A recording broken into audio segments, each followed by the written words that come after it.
Hello Livewires, Heather Boyd Wire here, and today it's Tip Tuesday.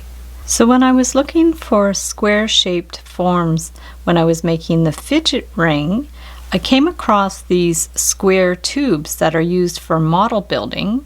Now this one is 3/16 of an inch, which is close to 5 millimeters. That's similar to the size of the square mandrel pliers I used, and it comes smaller in 1/8 of an inch and also larger.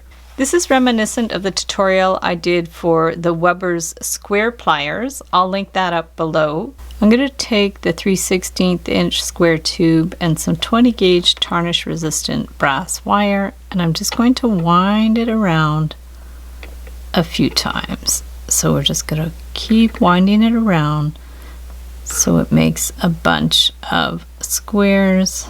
And then we're going to remove it. We'll just take the flat pliers and we're just going to separate them a little bit.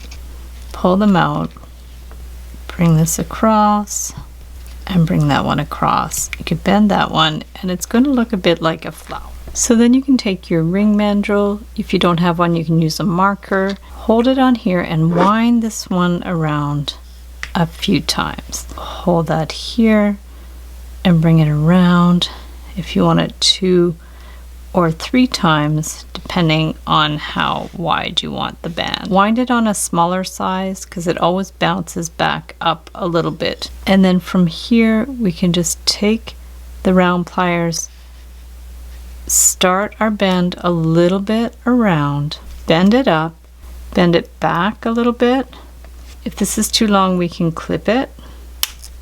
You can hold these wires together and then wind this wire through because we want to catch those 2 wires. So we're going to bring it around, and you can even bring it around again and clip it on the top so it's not scratchy underneath. So give that a little clip, pinch it in place, push those together. You can leave it plain or you can put a 4mm miracle bead. Just put the bead down there, and I'm going to hold the wire just to the right of that wire there, and I'm going to bend it down just to help it out a little bit. And then I'll get the round pliers and also start the bend so it won't get too distorted. I'm going to hold it here again so we don't distort that flower shape, and we're going to pull this around. Just going to bring this one right around. Here I'm just going to trim a little bit off the end so it's about 1.25 inches, and then I'm going to kind of curve it out a little bit and stick it through that petal there to make it a little more discreet. And then I'm going to take the tweezer nose pliers and carefully push it and pull it through, and then take this one and just give it a teeny little tug in there. You don't want to distort it as you need. Now hold this firmly and just wind this one around this side of the flower and around, and then we're going to clip that one and give that one a pinch.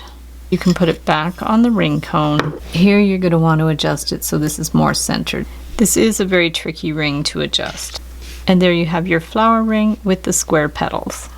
So I'm going to do this one with the tinned copper. We're just going to take the stick again and wind it around 5 times.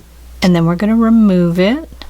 This time, instead of pulling it apart this way, we're going to push it that way. You'll see the difference because when we hold these 2 and pull them apart this way, it's going to form a little loop in there. If they're too close together, space them out a bit. Grab the one below and the one above and just pull them apart, and it's going to form that little loop. It's going to be easier to have the tweezer nose pliers on the left side. So grab that, grab the one underneath, and pull them apart. Take the one underneath and the one above and pull them apart. So now we want these little loops to be kind of towards the center. This one's going to form the ring band, so we're going to flip it bring this one around. So stick a 4mm miracle bead on here. Make sure it's kind of centered there. Hold it in place and bring this one around. If the wire is pulling out of place, hold it with your round pliers and help it around to get it started. Stick the bead in the curve and then just take this and bring it all the way around.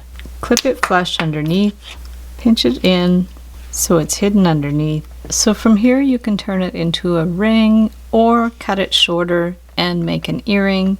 So flip it over to the back and just make a little loop here to finish it off. So just bring that one around here, clip it and pinch that in. Adjust it as you need. Leave that loose one at the bottom. Take an earring hook, stick it on the hook. You can make your own hooks. I'll link up a tutorial below. Close that up, and there you have your beautiful flower earrings made with the square mandrel. So thanks so much for watching the video. Give it a big thumbs up if you liked it. Be sure to subscribe to my channel for lots more wire art and jewelry making videos. Hit the notification bell to be notified when I go live and when I post new videos. And if you'd like to share photos of your wire art and jewelry, be sure to join the Wire Makers Club on Facebook. And if you'd like to check out my work on Etsy, my husband and I specialize in custom wedding cake toppers and funky jewelry. I also have a mailing list, so if you'd like to sign up below, I'll send you my Wire Art Essentials ebook. So thanks again for watching, and we'll see you the next time.